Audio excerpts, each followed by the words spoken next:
네, 자, 토마토 모닝쇼 1부 순서 시작하도록 하겠습니다. 자, 간밤에 뉴욕 증시는 3대 지수 모두 다 이제 반등세를 보여주면서 1% 가까운 상승세를 모두 다 좀 보여줬습니다.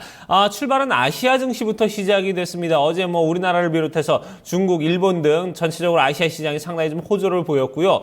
이런 부분이 미국 증시에도 좀 긍정적으로 좀 반영이 된 부분이 있었습니다. 자, 경제 지표들은 좀 서로 좀 엇갈리는 모습을 보여줬습니다. 하지만 자동차의 판매 실적들이 폭스바겐이 줄긴 했어도 전체적으로 좀 늘어났다는 소식들이 전해지면서 긍정적으로 작용을 했고요. 또 PMI 같은 경우는 6년 반 만에 지금 최저치를 기록하는 모습을 보여주면서 경제 지표는 좀 엇갈리는 모습들을 보여줬습니다.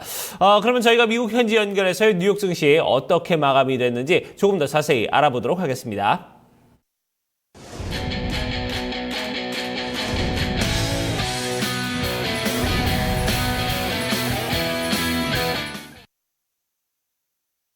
네, 뉴욕 증시 마감 상황 살펴보는 김선영의 인USA SH인베스트먼트 김선영 연구원과 미국 현지 연결해서 얘기를 나눠보도록 하겠습니다.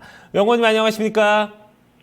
예, 안녕하십니까. 김선영입니다. 네, 자, 뉴욕 증시 3대 지수 모두 다 좀 상승세를 보였습니다. 좀 반등세를 좀 보여줬는데 아무래도 좀 아시아 증시의 호조에 영향을 받았죠?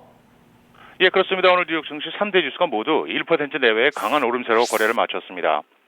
어제까지 지속적인 상승세를 유지하던 달러화의 가치가 오늘 하락하면서 다국적 대기업들의 실적 악화 우려가 다소 줄어든 데다 지난밤 아시아 증시의 상승이 투자 심리에 도움을 준 하루였는데요.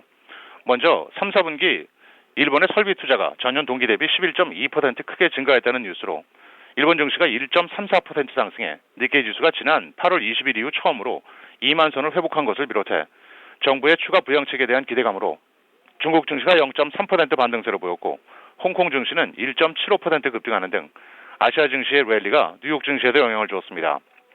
한편 오늘 발표된 경제 지표들은 다소 엇갈린 모습을 보였는데요. 공급관리자협회 ISM의 11월 제조업 지수가 48.6을 기록해 예상치였던 50.4를 밑돌면서 6년 내 최저치로 하락한 반면 상무부의 10월 건설 지출은 1%가 늘어나 0.7%였던 전망을 상회했고 자동차 업체들의 11월 판매 역시 예상을 대부분 상회하는 모습이었습니다. 업종별로는 제약과 바이오 등 헬스케어를 비롯해 에너지, 금융, 소매, 항공, 태양광, 운송, 미디어 등 대부분의 업종이 상승했으며 반면 석탄과 자동차 부품 그리고 통신업종은 소폭 하락했고 오늘 10년 만기 국채금리는 어제보다 하락한 2.155%의 거래를 마감했습니다.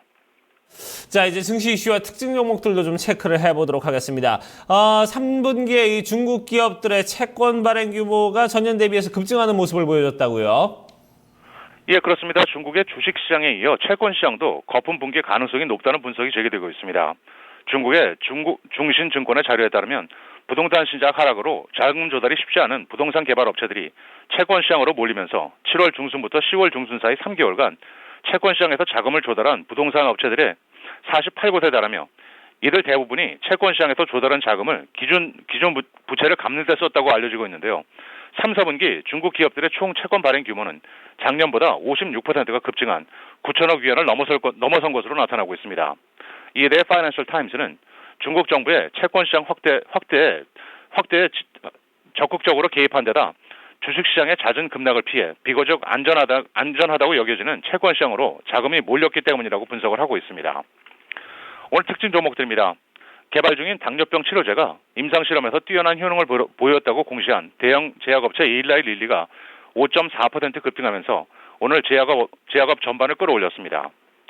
피자헛과 KFC 등의 브랜드를 보유하고 있는 외식업체 연브랜스는 증권사 코엔이 밸류에이션을 이유로 투자 의견을 중립에서 비중 확대로 높인 데 따라 2.9% 상승했고 매트리스 업체인 매트리스 폼은 매트리스 소매업체 슬리피스를 7억 8천만 달러에 매입함으로써 와이오밍과 알래스카를 제외한 미국 전 지역의 매장을 구축하겠다는 계획을 밝히면서 오늘 7%의 급등세를 보였습니다. 증권사 시티그룹이 투자 의견을 매도해서 중립으로 높인 데 따라 미국 최대 자동차 보험사 올스테이트가 1%의 상승세를 보였고 11월 중 마카오 지역의 카지노 매출이 작년 동기 대비 32%가 급감했다는 뉴스에도 불구하고 그 감소폭이 예상보다 적었다는 분석에 관련주인 윈 리조트가 6%, 라스베가스 샌스는 1.8%의 상승세를 보였으며 마지막으로 웨어러블 기기와 고프로 등에 납품하는 반도체 업체 암바렐라는 증권사 도이체뱅크가 목표 주가를 85에서 70달러로 낮추는 등 고객들에게 비중을 축소할 것을 권했다는 소식에 오늘 5%의 하락세로 거래를 마쳤습니다. 자, 이렇게 증시 이슈와 특징 종목들 체크를 해봤습니다. 자, 이제 경제 뉴스와 일정들 체크를 좀 해보도록 하죠. 자, 사이버먼데이 매출이 어느 정도 좀 집계가 됐습니다. 전년 대비해서 12%나 증가를 했다고요. 예, 그렇습니다. 시장 조사업체 어도비 디지털 인덱스 ADI에 따르면 추수감사절 이후 첫 월요일이었던 어제 사이버 먼데이의 매출액이 전년 대비 16%가 늘어난 30억 7천만 달러를 기록해 사상 최고치를 기록한 것으로 나타났습니다. ADI는 또한 지난 26일부터 사이버 먼데이까지 닷새 동안 온라인 쇼핑몰 매출이 전년 동기 대비 17%가 늘어난 111억 1천만 달러로 집계됐다고 발표했는데요.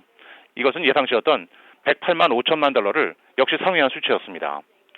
마지막으로 내일은 11월 ADP사의 민간 부분 고용, 3, 4분기 노동 생산성, 주간 원유 재고, 주간 모기지 신청 건수, 그리고 연준의 경기 보고서인 베이지북 등이 발표되고 PVH, 브라운 포맨, 아이로브 커플이, 아바고 테크놀로지, 그리고 시납시스 등이 지난 분기 실적을 발표할 예정입니다.